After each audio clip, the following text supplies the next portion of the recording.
नमस्कार, यो news 24 television news 8 मा स्वागत छ। राजतन्त्रको अन्त्यपछि नेपालमा संघीयता, गणतन्त्र, धर्मनिरपेक्षता र स्वतन्त्रताका विषय असाध्यै उचालिए। गणतन्त्रपछिको पहिलो चुनावले विद्रोही शक्ति माओवादीलाई सबैभन्दा ठूलो पार्टी बनायो। त्यही माओवादीले उठायो पहिचान सहितको संघीयताको विषय। माओवादीले युद्धकालमै विभिन्न नाममा भूगोलको नामकरण गरिसकेको थियो। त्यसको आगो यसरी सल्किएको थियो कि मानिसहरू आफ्नो राज्यको नाम आफ्नै परिकल्पनामा राख्न चाहन्थे। 2072 मा संविधान जारी भयो। संविधानमै पहिचान सहितको संघीयताको परिकल्पना गरियो। 7 प्रदेशमा विभक्त गरेर बनाइएको संघीय संरचना विरुद्ध नै आन्दोलनहरू चले। तराईका केही क्षेत्रहरू लामो समयसम्म तनावमा रहे भने नागरिकहरूको हताहती समेत हुन पुग्यो।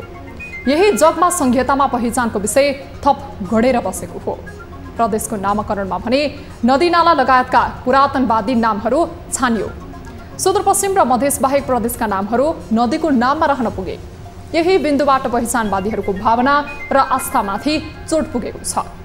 कोशी प्रदेशमा पहिचानवादीहरू अत्यन्तै दुखी बनेका छन्। उनीहरू नदीको भन्दा पूर्वमा रहेको सभ्यतालाई जोडेर प्रदेशको नाम राख्नुपर्नेमा दृढ छन्। तर राजनीतिक दलहरू यसमा सहमत छैनन्। कोशीको नाममा भोट खसालेकाहरू पनि अहिले बहुमत किन दिएनौ भनेर उनीहरूलाई नै निम्छरो प्रश्न गरिरहेका छन्।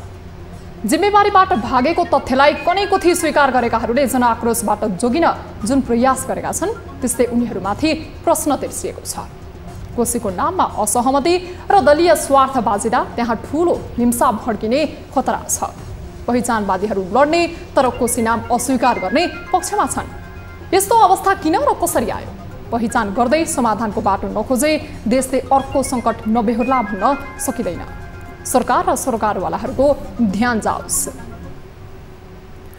अब न्यूज 8 का हेडलाइन्स। पहिचान पक्षधरको आन्दोलनका कारण कोशी अशान्त, नामाकरणमा चरम राजनीति, पहिचानको मुद्दा अन्य प्रदेशमा समेत सर्न सक्ने खतरा। यो कसैको एउटा व्यक्ति विशेषको, जात विशेषको, थर विशेषको पछाडि तातेर छैन कोशीलाई। नेपालीलाई नक्कली शरणार्थी बनाएर अमेरिका पठाउने धन्दामा लागेको आरोपमा एमाले उपाध्यक्ष बादलका पूर्व सुरक्षा सल्लाहकार पक्राउ।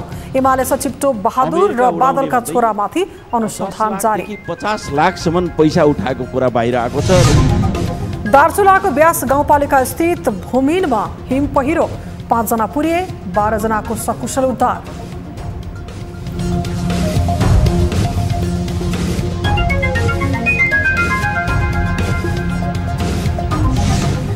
चालू आर्थिक वर्षको बजेटमा 8% को आर्थिक वृद्धिको लक्ष्य पूरा नहुने, आर्थिक वृद्धि दर 2.16% मात्र कायम हुने प्रक्षेपण, देश टाँट पल्टिन लागेको ओलीको दाबी।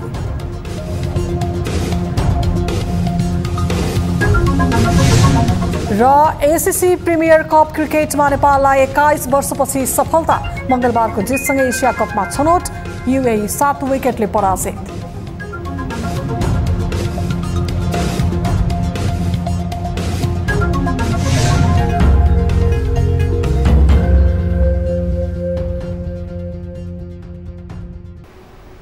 हामी निरन्तर न्यूजमा छौं। कोशी प्रदेशको नामाकरणपछि पछिल्लो समय त्यस क्षेत्रका विभिन्न जिल्लाहरू अशान्त बनिरहेका छन्। प्रदेश राजधानी विराटनगरमा आन्दोलनका कार्यक्रमहरू रोकिएका छैनन्। पहिचानवादीहरूको आन्दोलनका कारण दलका नेताहरू समेत कोशीका विभिन्न जिल्लामा जान सकिरहेका छैनन्। पहिचानको मुद्दा र कोशी नामबारे यो हदसम्मको विवाद आखिर किन? एक रिपोर्ट। संघीयतापछि प्रदेश 1 को नामबाट एक कार्यकाल गुजारेको कोशी प्रदेशले नाम त प्राप्त गर्यो, तर यसले खुशी भन्दा धेरै दुःख बर्साइरहेको छ। पहिचानवादीहरूले कोशीमा आन्दोलन गरेर कोशी नाम खारेज हुनुपर्ने माग जोरदार रूपमा राखेका छन्। आन्दोलनको क्रममा पदम लिम्बुले ज्यान नै गुमाए। यसरी मानिसको ज्यान नै जाने गरी आन्दोलन भए पनि दलीय सहमति र समस्या समाधानका प्रयास भने पटक्कै हुन सकेका छैनन्।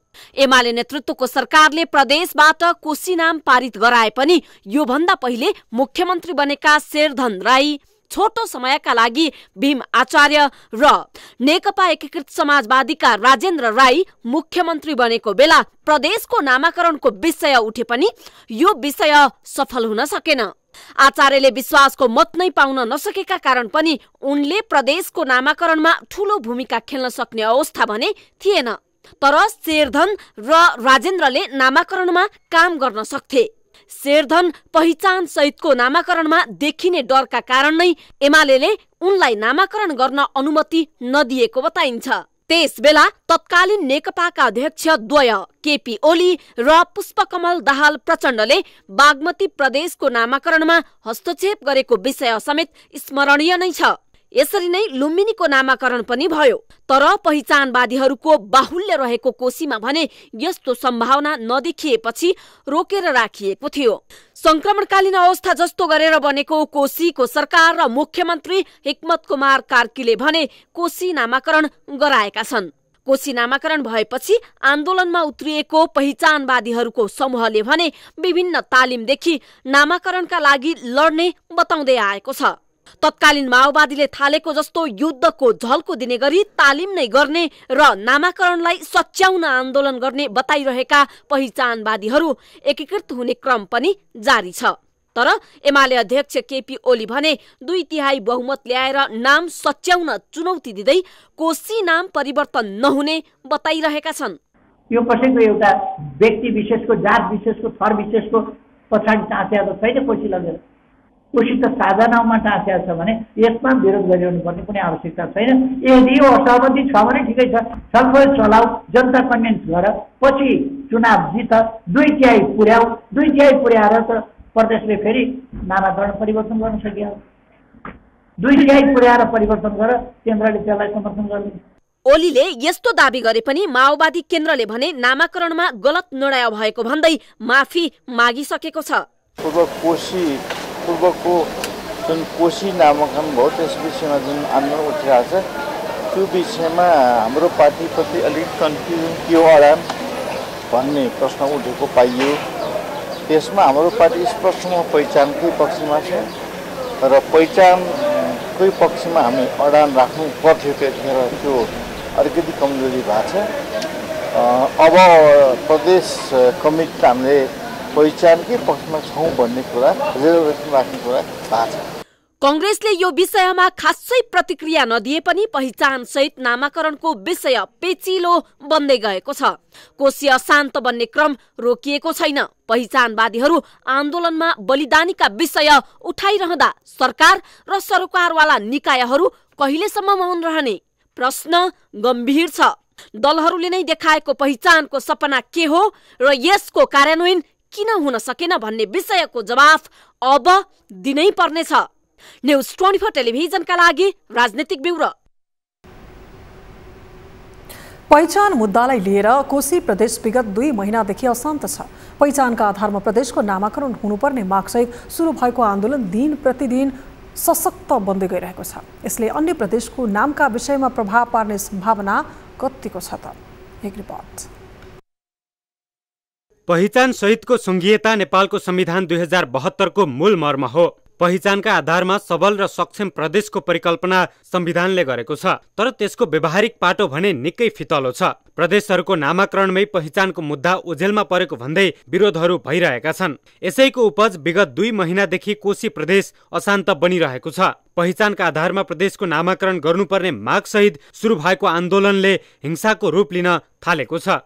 यस विषयमा केन्द्र सरकारले प्रभावकारी कदम चाल्न सकिरहेको छैन, जसकारण पहिचानवादीहरूको यो आन्दोलनको झिल्को अन्य प्रदेशमा सल्किने सम्भावना पनि बलियो बन्दै गएको छ। आन्दोलन त निरन्तर चलिरहन्छ जबसम्म हामीले पहिचान सहितको नामाकरण भनेका छौँ हैन।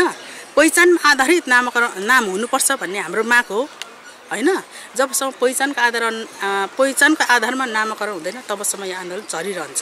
ढिलै गरी भए पनि 7वटै प्रदेशले आफ्नो नाम प्राप्त गरिसकेका छन्, तर कुनै पनि प्रदेशको नाममा स्थानीय सभ्यता सहितको पहिचान झल्किएको छैन भन्ने असन्तुष्टिका स्वरहरू सुनिई नै रहेका छन्। मानव जातिले त्यहाँ निर्माण गरेको उसको रगत पसिनाले, उसको श्रम र उसको चाहिँ सिर्जनाले स्थापित गरेको उसको सभ्यता संस्कृति वा त्यो चाहिँ समग्र त्यहाँको चाहिँ इतिहास हो कि त्यो हिसाबले नै हामीले पहिचान चाहिँ माग्ने गर्दछौँ। र त्यो मानव जातिले लडाइँ लड्ने भनेको मानव जातिले स्थापित गरेकै पहिचानको आधारमा हो कि। त्यो भएर नेपालको सन्दर्भमा यो नदी नाला वनजङ्गलको हिसाबले पहिचान खोजिएकै होइन। पहिचान सहितको संघीयता र संघीयता सहितको संविधानको नारा सहित स्थापित भएको नेकपा माओवादी केन्द्र नै पछिल्लो समय मुद्दाबाट विमुख बनिरहेको आरोप समेत लागिरहेको छ। माओवादीको यो भूमिका किन त? 72 मा संविधान लिँदाखेरि पनि हामीले चाहिँ नोट अफ डिसेन्ट सहित होइन पहिचान हुनुपर्छ लगायतका यो चाहिँ नोट अफ डिसेन्ट सहित हामी चाहिँ आएका थियौँ। त्यस कारणले सैद्धान्तिक हिसाबले पुरैका पुरै पहिचानको पक्षमा, संघीयताको पक्षमा र त्यो पुनर्संरचनाको पक्षमा हामी छौँ आज पनि। पहिचान सहितको प्रदेश भन्नुको अर्थ भौगोलिक विशेषता, मानव सभ्यता, सांस्कृतिक र ऐतिहासिक महत्त्वका आधारमा प्रदेशलाई स्थापित गर्ने भन्ने हो। यस विषयमा संविधानले प्रष्ट निर्देश गरेकै छ, तर संविधानमा पहिचानको विषयलाई उल्लेख गरिए पनि व्यवहारमा भएन भन्दै अहिले विरोधका स्वरहरू मत्थर भइरहेका छन्। यसले संघीयता र संघीयताको औचित्य माथि नै प्रश्न भने पेचिलो बनाएको देखिन्छ। न्यूज 24 टेलिभिजनका लागि क्यामेरामा प्रभात थापाका साथमा टिभी जर्नलिस्ट शीतल रिजाल, काठमाडौँ।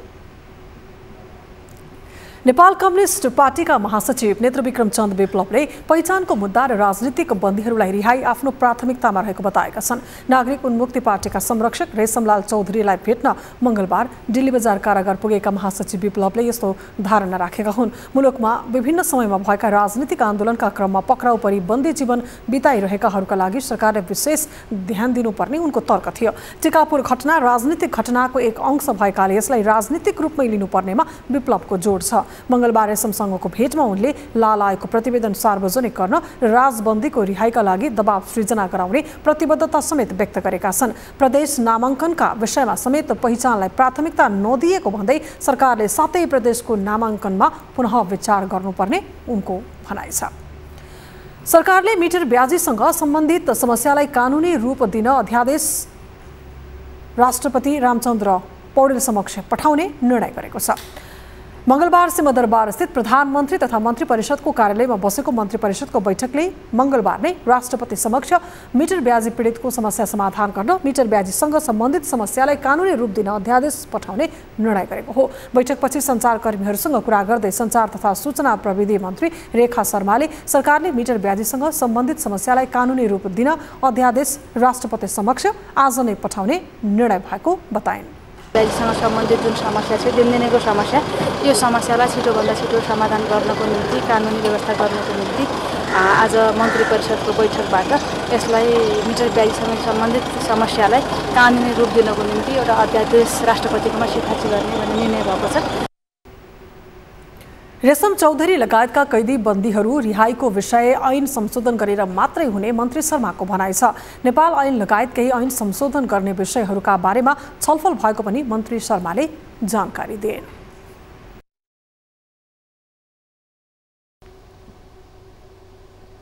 हामी निरन्तर न्यूजमा छौं। प्रहरीले एमाले उपाध्यक्ष रामबहादुर थापा, बादलका सुरक्षा सल्लाहकारलाई पक्राउ गरेको छ। नेपालीलाई नक्कली शरणार्थी बनाएर अमेरिका पठाउने प्रलोभन देखाएर करोडौं रकम असुलेको आरोपमा बादलका सुरक्षा सल्लाहकार पक्राउ परे पनि उनका छोरा र गैरकानुनी कामलाई सघाउने एमाले सचिव टोबहादुर रायमाझी र उनका छोरा भने निष्फिक्री घुमिरहेका छन्। के उनीहरू पनि पक्राउ पर्लान्? कि उनीहरू राजनीतिक संरक्षणमा यस्तै निष्फिक्री भइरहनेछन्? एक रिपोर्ट। भुटानबाट लखेटिएपछि नेपाल आइपुगेका शरणार्थीलाई विभिन्न देशमा शरण दिइयो। उनीहरू विभिन्न देशमा पुगे पनि केही शरणार्थीहरू अझै छापाको बेलडाङ्गीमा बसिरहेका छन्। नेपाल सरकारसँग यस्ता व्यक्तिको यकिन तथ्याङ्क नभएका कारण पनि दलका शीर्ष नेताहरूको आडमा नेपालीलाई नक्कली शरणार्थी बनाएर अमेरिका पठाउँछु भन्दै व्यापार नै गरेको पाइएको छ। नेपालीलाई नक्कली शरणार्थी बनाएर अमेरिका पठाउने भन्दै ठगी गरेको आरोपमा पूर्व गृहमन्त्री बादलका तत्कालीन सुरक्षा सल्लाहकार डाक्टर इन्द्र इन्द्रजित राईलाई प्रहरीले पक्राउ गरेको छ। राई तत्कालीन गृहमन्त्री बादलको 2074 फागुनदेखि 2078 असारसम्म सुरक्षा सल्लाहकारका रूपमा कार्यरत थिए। यस्तै बादलका छोरा प्रतीक थापाको नाम समेत यो प्रकरणमा जोडिन पुगेको छ। तर प्रहरीले यो विषयमा अनुसन्धान गरिरहेको बताए पनि पक्राउ भने गरिसकेको छैन। तर राईका छोरा निरज विरुद्ध भने पक्राउ पूर्जी जारी भइसकेको छ। माओवादी छाडेर एमाले बनेका टोप बहादुरले पनि यो विषयमा आफूले सघाएको बताइसकेका छन्। विस्तृत कुरा थाहा नभएको तर सम्बन्धनको आधारमा आफूले समस्या समाधान होस् भनेर सघाएको बताएका टोप बहादुरका छोराको नाममा मोटो रकमको चेक नै खिचेको पाइएको छ। तर टोप बहादुरका छोरा सन्दीपले भने यो विषयलाई अस्वीकार गरेका छन्। प्रहरीले प्रतीक र सन्दीपको विषयमा छानबिन भएको बताए पनि टोप बहादुर बारे संसदमै आवाज उठेको थियो। 875 जना नेपालीलाई भुटानी शरणार्थी बनाएर अमेरिका उडाउने भन्दै 10 लाखदेखि 50 लाखसम्म पैसा उठाएको कुरा बाहिर आएको छ। र त्यसमा कसले उठायो भन्दा पूर्व गृहमन्त्री, उहाँको सुरक्षा सल्लाहकार इन्द्रजित राई, त्यसै गरी एमाले नेता टोप बहादुर रायमाझी, उहाँको छोरा सन्दीप रायमाझी समेतको पनि नाम आएको छ। नेकपा एकीकृत समाजवादीका सांसद पाण्डेले विरोध जनाएपछि एमाले भने यसको प्रतिवाद गरेको थियो। पत्र पत्रिकामा कसैको नाम आएको भरमा कुनै पार्टीका नेता वा कुनै व्यक्ति माननीय सांसदलाई अपराधी करार गर्न पाइँदैन। यसमा हाम्रो गम्भीर आपत्ति छ। यो रेकर्डबाट हटाइयोस्। संसदमै पक्ष विपक्षमा बहस भए पनि टोप बहादुर र बादल बारे भने खासै अनुसन्धान भएको देखिन्न। माओवादी छाडेर एमालेमा सक्रिय रहेका दुवै नेताका छोराहरूको नाम जोडिँदा उनीहरूमाथि पनि आशंका उत्पन्न भएको छ। प्रहरीले गर्ने अनुसन्धान निष्पक्ष भएमा त्यो प्रक्रिया थाल्ने बेलाका सरकारी अधिकारी र नाम जोडिएका पात्रहरूलाई पक्राउ गरेर अनुसन्धान गर्नुपर्ने आवाज बलियो बन्दै गएको छ। तर नेताहरूलाई पक्राउ गर्ने आँट कसले गर्ने प्रश्न यही अड्किन पुगेको छ। न्यूज 24 टेलिभिजनका लागि राजनीतिक ब्युरो। दार्चुलाको ब्यास गाउँपालिका 1 भूमिमा आज दिउँसो हिमपहिरो गएको छ। हिमपहिरोमा परेर 4 महिला सहित 5 जना पुरिएका छन्। यासा सङ्कलन गर्न गएका 12 जना मध्ये 5 जना हिमपहिरोमा पुरिएका हुन्। तीमध्ये 7 जना भने भाग्न सफल भएको दार्चुलाका सहायक प्रमुख जिल्ला अधिकारी प्रदीप सिंह धामीले जानकारी दिएका छन्। यासा सङ्कलन गर्ने 12 जनाको समूह एउटै पालमुनि बस्दै आएका थिए। हिमपहिरो आउने बित्तिकै 7 जना भाग्न सफल भएका हुन्। हिमपहिरोमा 4 महिला र 1 पुरुष पुरिएको उद्धारमा खटिएको प्रहरी टोलीले जानकारी दिएको छ। पुरिएकाहरूको उद्धार कार्य जारी छ। पुरिनेमा 3 जना कैलालीको बुडर र 2 जना दुहु गाउँपालिका पोक्सेका रहेका छन्। न्युजहरू अझै बाँकी नै छन्। अब पालो ब्रेकको।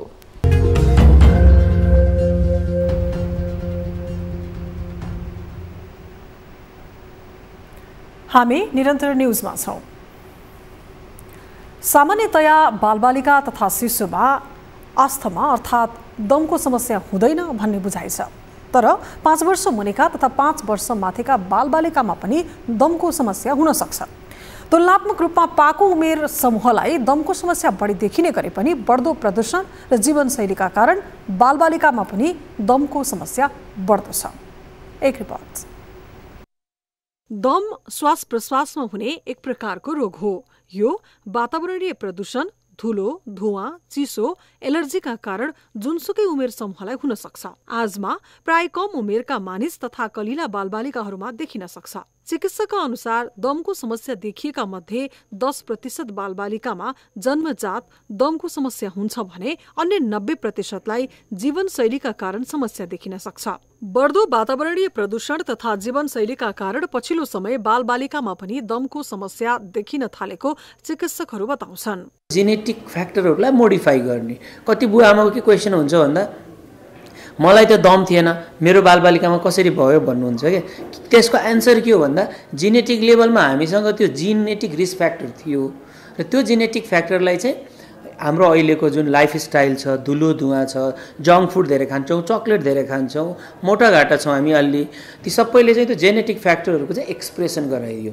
यसलाई भन्छ हामीले एपिजेनेटिक्स। श्वास नली सुन्निने र साँघुरो हुँदा दमको समस्या हुने गर्दछ। यो समस्या वयस्क तथा बालबालिकामा देखिने लक्षण उस्तै हुन्छ। लामो समय खोकी लाग्ने, विशेष गरी रातको समयमा धेरै खोकी लाग्ने, सास फेर्न गाह्रो हुने, सुन्दा अप्ठ्यारो मान्ने, स्यास्या हुने, घ्यार हुने, हरेक पटक रुगा वा खोकी लागेको बेला छिटो निको नहुने जस्ता समस्या देखिने गर्छ। अधिकांश बालबालिकामा देखिने दम उमेरसँगै निको हुने गर्दछ, तर दम रोग कुन प्रकारको हो त्यस अनुसार पनि दम रोग उमेर बढ्दै जाँदा निको हुने वा नहुने भन्ने कुरामा निर्भर रहने यसका विशेषज्ञको बुझाइ छ। दम रोगका कुनै पनि लक्षण देखिएमा चिकित्सकको परामर्श अनुसार औषधि उपचार गर्नुपर्ने चिकित्सकहरू सुझाउँछन्। तरिका भनेको हिस्ट्री नै ठुलो हो। हेर्नु, टेस्टहरू आउँछन्, एलर्जिक टेस्टिङहरू। एलर्जीको टेस्ट तल हेर्नुभयो भने एलर्जिक यो रिपोर्ट पोजिटिभ आउनु र एलर्जिक सेन्सिटाइजेसन हुन् अलग कुरा हुन् भनेर लेखेको हुन्छ। चाहिँ हिस्ट्री इम्पोर्टेन्ट हो। हजुरको बाबु नानीलाई चक्लेट खाने बित्तिकै गाह्रो हुन्छ भने चक्लेट अभोइड गर्नु पर्यो। हजुरको बाबु नानीलाई चाहिँ चिसो कुराहरू प्रयोग गर्यो भने गाह्रो हुन्छ भने अभोइड गर्नु पर्यो। दमको पहिचान गर्ने स्पाइरोमेट्री मुख्य जाँच हो, तर 5 वर्षभन्दा कम उमेरका बालबालिकामा यो परीक्षण गर्न मुस्किल हुने गर्दछ। यदि बालबालिकामा दमको समस्या छ भने दम बढाउने प्रमुख कारण पत्ता लगाउनु पर्ने र दम बढाउन मद्दत गर्ने ती कुराहरूबाट बालबालिकालाई जोगाउन आवश्यक छ। साथै दमको प्रकार हेरी यसको औषधि उपचार फरक फरक हुने हुँदा चिकित्सकको अनिवार्य परामर्श लिनुपर्नेछ। न्युज 24 टेलिभिजनका लागि क्यामेरामा महेश्वर केसीको साथमा त्रिगुणा भट्टराई बस्नेतको रिपोर्ट। प्रविधिको प्रयोग र नवप्रवर्तनले आम मानिसको दैनिकीमा अतुलनीय परिवर्तन ल्याएको छ। प्रविधिको प्रयोगले मानिसले छिटो र छोटो समयमा कार्य सम्पादन गर्न सक्ने अवस्था बनेको छ, तर बढ्दो प्रविधिको प्रयोगसँगै इन्टरनेट अपराध र साइबर सुरक्षाको विषय अझै जटिल बन्न पुगेको छ। एक रिपोर्ट। सूचना प्रविधिको पहुँच पुगीसँगै अधिकांश नागरिकले त्यसको भरपूर प्रयोग गर्दै आएका छन्। प्रविधिको प्रयोगले सेवा सुविधा चुस्त दुरुस्त बनाउनुका साथै काम सहज र छिट्टो छरितो पनि हुने गरेको छ। पछिल्लो समय मानिसले आर्थिक कारोबार लगायत अन्य अत्यावश्यकीय काम समेत इन्टरनेट मार्फत गर्ने गरेका छन्। प्रविधिको बढ्दो प्रयोगसँगै द्रुत गतिमा साइबर अपराध पनि बढिरहेको छ। बेला बखतमा नेपालमा अनलाइन ठगी, साइबर अपराधका घटना सार्वजनिक हुने गरेका छन्। त्यस्ता घटनाले नेपालको साइबर सुरक्षामा थप चुनौती थपिदिएको छ। प्रविधिको क्षेत्रमा देखा परेका समस्या समाधानका लागि सरकारले गृह कार्य थालेको सञ्चार तथा सूचना प्रविधि मन्त्री रेखा शर्माको भनाइ छ। सञ्चार तथा सूचना प्रविधि क्षेत्रको विकास विस्तार र यसको सुरक्षित प्रयोगलाई सुनिश्चित गर्न आवश्यक नीति, ऐन, नियमावली लगायतका कानुनी व्यवस्थाका लागि सरकार लागिरहेकै छ। सञ्चार तथा सूचना प्रविधि नीतिको पुनरावलोकन, साइबर सुरक्षा नीति, सूचना प्रविधि सम्बन्धी विधेयक, साइबर सुरक्षा विधेयक, दूरसञ्चार सम्बन्धी विधेयक जस्ता सञ्चार तथा सूचना प्रविधि क्षेत्रलाई सुदृढ बनाउन आवश्यक पर्ने कानुनी व्यवस्थाका लागि सरकारले तदारुकताका साथ कार्य गरिरहेको छ। सूचना र प्रविधिको विकाससँगै प्रविधिको दुरुपयोग हुने क्रम पनि उकालो लाग्दै गएको छ। इन्टरनेटको प्रयोग गरेर ठगी गर्ने, व्यक्तिगत सूचना लिने, ह्याकिङ जस्ता गतिविधि नेपालमा पनि फस्टाएको छ। प्रविधिसँग जोडिएका यस्ता घटना नेपालमा मात्र नभएर विश्वव्यापी रूपमा नै बढ्दै गएको छ। विगतको 5 वर्षको ट्रेन्ड हेर्ने भए यो अनलाइन ठगी, डिजिटल ठगी बढ्दो अवस्थामा छ। जस्तो चिट्ठा पर्यो भने ठगी, तपाईँलाई $10 मिलियन परेको छ, प्रोसेसको लागि $500 पठाउनुहोस्। त्यस्तै अन्य सामान पार्सल, तपाईँको सामान आएको छ, आइफोन प्रो म्याक्स 14 परेको छ, त्यो प्रोसेसलाई $100 पठाउनुहोस्। त्यस्ता किसिमका, त्यस्तै यो मोबाइल ल्यापटप सस्तोमा, जस्तो $1000 पर्छ भने 500मा छिटोभन्दा छिटो किन्नलाई प्रायोरिटी दिन्छ भन्ने $100 माग्ने। जल्दो बल्दो समस्याको रूपमा खडा भएको साइबर सुरक्षा र अनलाइन ठगी विश्वव्यापी रूपमा खडा भएको छ। यसलाई न्यूनीकरण गर्नका लागि सरकारले ठोस रणनीति अवलम्बन गर्नुपर्ने विज्ञको भनाइ छ। गभर्नमेन्टले पोलिसीहरू बनाउनु पर्यो। गभर्नमेन्टले त्यो पोलिसीमा कसरी काम गर्ने त? गभर्नमेन्टले हाम्रो चाहिँ आइसिटी आइटी सेक्टरलाई चाहिँ हामीले कसरी सेक्योर बनाउने भन्ने कुरा चाहिँ गभर्नमेन्टमा भिजन हुनु पर्यो पहिला सुरुमा, 1 नम्बरमा। त्यसपछि त्यो भिजन मात्र भएर भएन, त्यो भिजनलाई काम गर्नको लागि चाहिँ एजुकेसन लेभल पनि, त्यसको त्यो जुन संयन्त्र हुन्छ एक्सपर्टहरूलाई चाहिँ काम गर्ने वातावरण बनाउन दिनु पर्यो।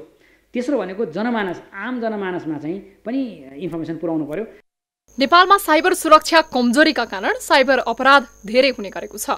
यस्ता खाले समस्या समाधानका लागि सरकारले सञ्चार तथा सूचना प्रविधि नीतिको पुनरावलोकनका साथै साइबर सुरक्षा सम्बन्धी आवश्यक कानून तर्जुमा गर्न जरुरी छ। न्युज 24 टेलिभिजनका लागि क्यामेरामा सुनिल गुरुङका साथमा टिभी जर्नलिस्ट अस्मिता तिवारीको रिपोर्ट। हामी निरन्तर न्युजमा छौं।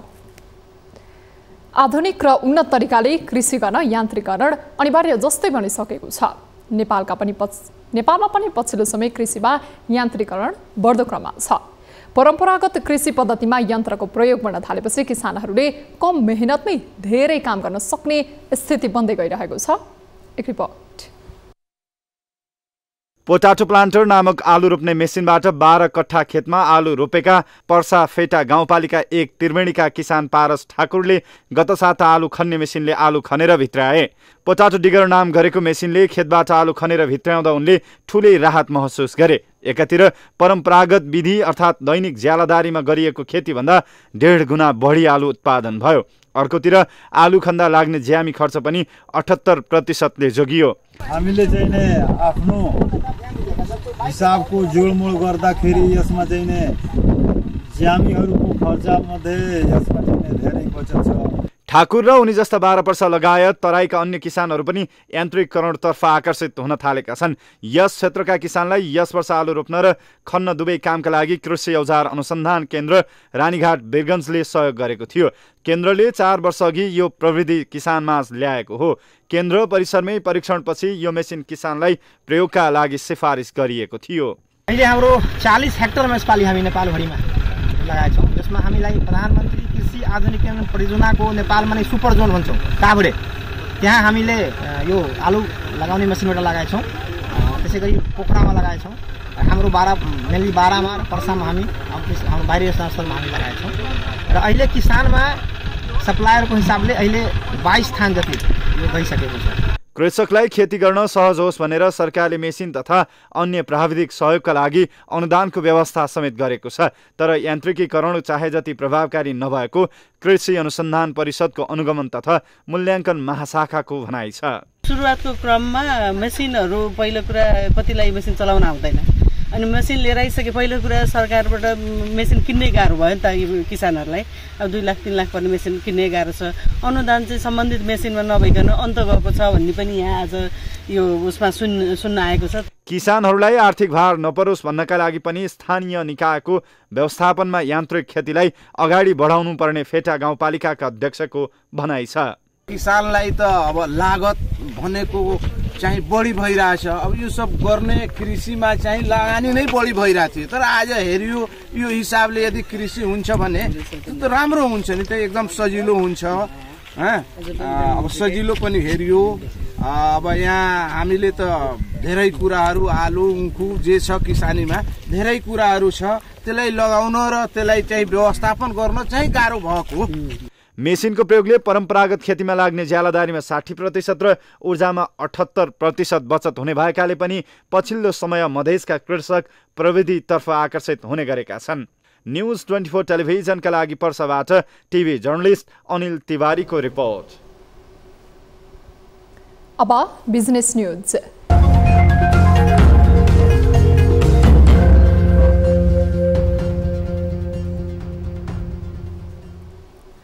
चालू आर्थिक वर्ष 2079-80 मा मुलुकको आर्थिक वृद्धि दर 2.16% मात्र कायम हुने देखिएको छ। राष्ट्रिय तथ्याङ्क कार्यालयले 2079-80 मा मुलुकको आर्थिक वृद्धि दर 2.16% मात्र कायम हुने प्रक्षेपण गरेसँगै मुलुकको आर्थिक अवस्थाबारे विभिन्न टिप्पणी सुरु भएका छन्। एक रिपोर्ट। मंगलबार काठमाडौँमा पत्रकार सम्मेलन गर्दै राष्ट्रिय तथ्याङ्क कार्यालयले वार्षिक राष्ट्रिय लेखा तथ्याङ्क सार्वजनिक गर्यो, जसमा चालू आर्थिक वर्ष 2079-80 मा मुलुकको आर्थिक वृद्धि दर 2.16% मात्र कायम हुने प्रक्षेपण गरिएको छ।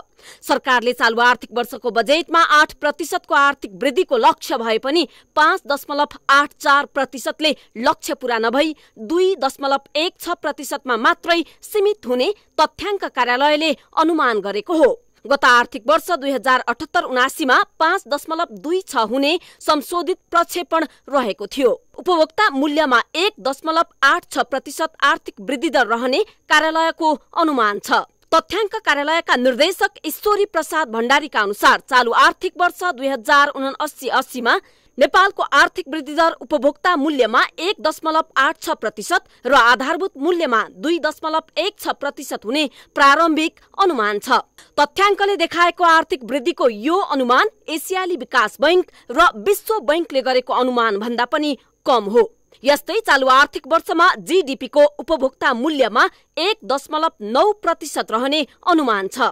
अघिल्लो आर्थिक वर्षमा 5.8% जीडीपी वृद्धि हुने अनुमान गरिएको भए पनि यस वर्ष 5.6% प्रक्षेपण गरिएको छ। प्रतिवेदनमा कृषि क्षेत्रको कुल ग्राहस्थ उत्पादनको वृद्धि दर आधारभूत मूल्यमा 2.7% र गैर कृषि क्षेत्रको 1.9% हुने अनुमान गरिएको छ। अन्य वर्षहरूको भन्दा यो वर्ष गैर कृषि भन्दा कृषि क्षेत्रको वृद्धि दर बढेको छ। जीडीपीको ग्रोथ रेट उपभोक्ता मूल्यमा यो आर्थिक वर्षमा करिब 1.9% हुने हाम्रो प्रारम्भिक अनुमान रहेको छ। अघिल्लो आर्थिक वर्षमा हामीले प्रारम्भिक अनुमान 5.8%ले जीडीपी वृद्धि हुने भनेर प्रारम्भिक अनुमान गरेका थियौँ, तर त्यसमा चाहिँ अहिले रिभाइज भएर 5.6% को चाहिँ अनुमान देखिया छ अघिल्लो आर्थिक वर्षमा। यसरी मुलुकको आर्थिक वृद्धि दर 2.16% मात्र कायम हुने प्रक्षेपण भएपछि यसबारे राजनीतिक र आर्थिक वृत्तमा टिप्पणी सुरु भएका छन्। प्रक्षेपण उपर पूर्व अर्थमन्त्री समेत रहेका नेकपा एमालेका उपाध्यक्ष विष्णु पौडेलले टिप्पणी गर्दै यो अवस्था आउनुको मूल कारक वर्तमान सरकार भएको आरोप लगाएका छन्। देशको अर्थतन्त्र पूर्णतः मन्दीमा पुग्यो भन्ने कुराको प्रमाण हो। यसरी के देखिएको छ भनेदेखि वर्तमान सरकारको नेतृत्वमा देशको अर्थतन्त्र क्रमशः सङ्कट र एउटा मन्दीको बिन्दुमा सङ्कटको दिशामा र मन्दीको दिशामा यो चाहिँ धकेलिएको छ। वार्षिक राष्ट्रिय लेखा तथ्याङ्क अनुसार आर्थिक वृद्धि दर कम हुनुका कारणहरू: कृषि, निर्माण र सेवा क्षेत्रमा आर्थिक गतिविधि कम। चालू आर्थिक वर्षमा कृषि क्षेत्रको आर्थिक वृद्धि 2.7%, निर्माण क्षेत्रको 0.6%, सेवा क्षेत्रको 2.3% रहने प्रारम्भिक अनुमान। चालू आर्थिक वर्षमा सेवा क्षेत्रको जीडीपीमा 62.4%, कृषि क्षेत्रको 24.6%, उद्योग क्षेत्रको 5.32% योगदान गर्ने अनुमान। चालू आर्थिक वर्षमा चालू मूल्य अनुसार कुल ग्राहस्थ उत्पादन आधारभूत मूल्यमा 80 खर्ब 90 अर्ब 67 करोड रुपैयाँ रहने अनुमान। प्रतिवेदनमा नेपालको अर्थतन्त्रको आकार चालू आर्थिक वर्ष 2079-80 मा 53 खर्ब 81 अर्ब पुग्ने अनुमान छ। न्युज 24 टेलिभिजनका लागि ब्युरो रिपोर्ट। न्युजहरू अझै बाँकी छन्, अब पालो ब्रेकको।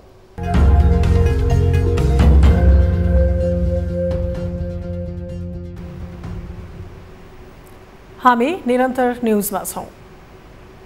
अब स्पोर्ट्स न्युज।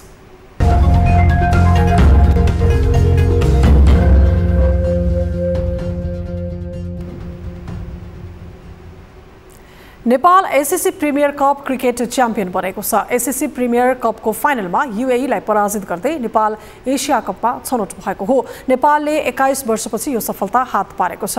यसअघि सन् 2002 मा सिङ्गापुरमा भएको एसएससी ट्रफीको फाइनलमा पुग्दै एसिया कपमा छनौट भएको थियो। त्यतिबेला भारत पाकिस्तान बीचको द्वन्द्वका कारण खेल नभएपछि नेपालले पहिलो पटक एसिया कप खेल्ने मौका गुमाएको थियो। एक रिपोर्ट। पछिल्लो समय खेलाडीहरूले आशातीत प्रदर्शन गरेपछि नेपाली क्रिकेट क्षेत्रले खेल प्रेमीहरूका लागि खुसी दिएको छ। गत चैत्रमा आईसीसी विश्वकप लिग 2 मा युएईलाई नै पराजित गरी विश्वकप क्वालिफायरमा छनौट भएको नेपालले मंगलबार पुनः एसएससी प्रिमियर कपमा युएईलाई नै पराजित गर्दै एसिया कपका लागि छनौट भएको छ। 1.5 महिनाको बीचमा नेपाललाई यो दोस्रो सफलता मिलेको हो। 21 वर्ष अघि नेपालले एसएससी ट्रफी हात पारे पनि भारत र पाकिस्तान बीच कारगिल युद्ध चलेका कारण एसियन कप खेल्ने अवसरबाट वञ्चित भएको थियो। 21 वर्ष अघि नपाएको त्यो अवसर यसपालि नेपालले पुनः प्राप्त गरेको छ। क्रिकेटमा नेपालको सफलता।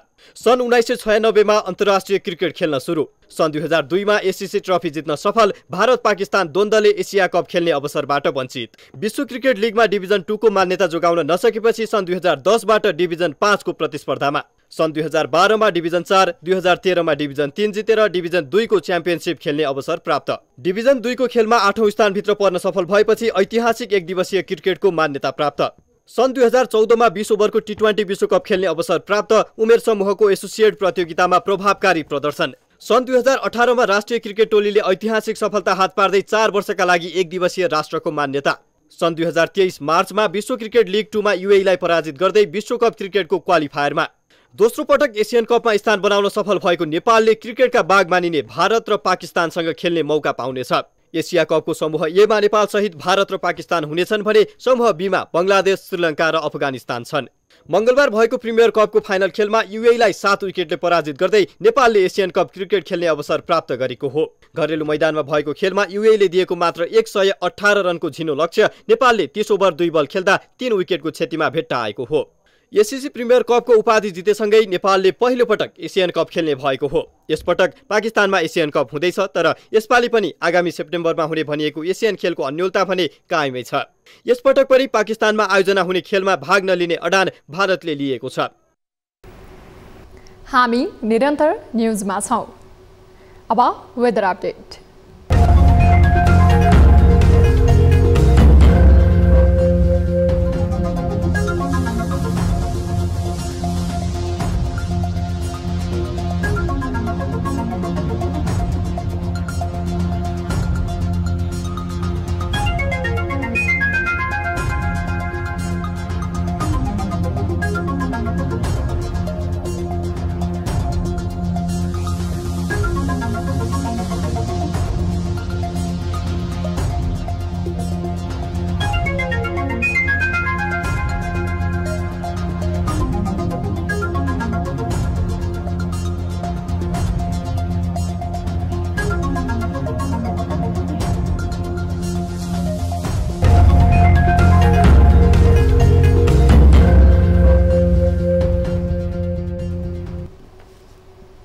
अब न्यूज 8 को अन्त्यमा पुनः हेडलाइन्स।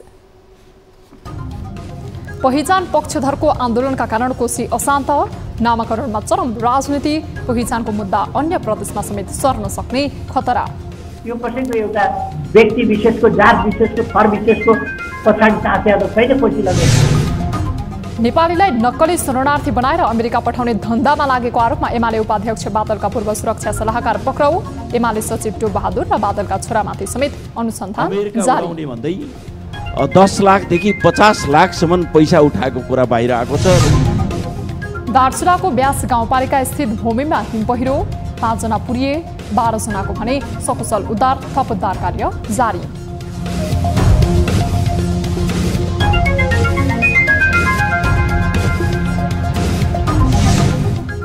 चालू आर्थिक वर्षको बजेटमा 8% को आर्थिक वृद्धिको लक्ष्य पूरा नहुने, आर्थिक वृद्धि दर 2.16% मात्र कायम हुने प्रक्षेपण, देश टाट पल्टिन लागेको ओलीको दाबी।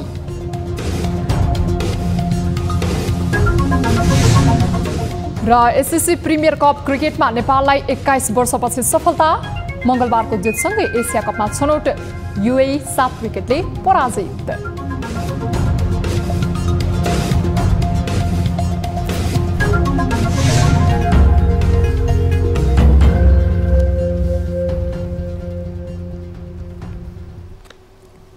न्यूज 8 अहिलेलाई यति नै। जाँदा जाँदै ताली र गालीका लागि हामीले सोधेको प्रश्नको अन्तिम नतिजा यसपछि प्रसारण हुने कार्यक्रम सीधा कुरा जनतासँगमा हेर्न नभुल्नुहोला। थप न्यूजका लागि हाम्रो वेबसाइट www.news24nepal.com हेर्नुहोला।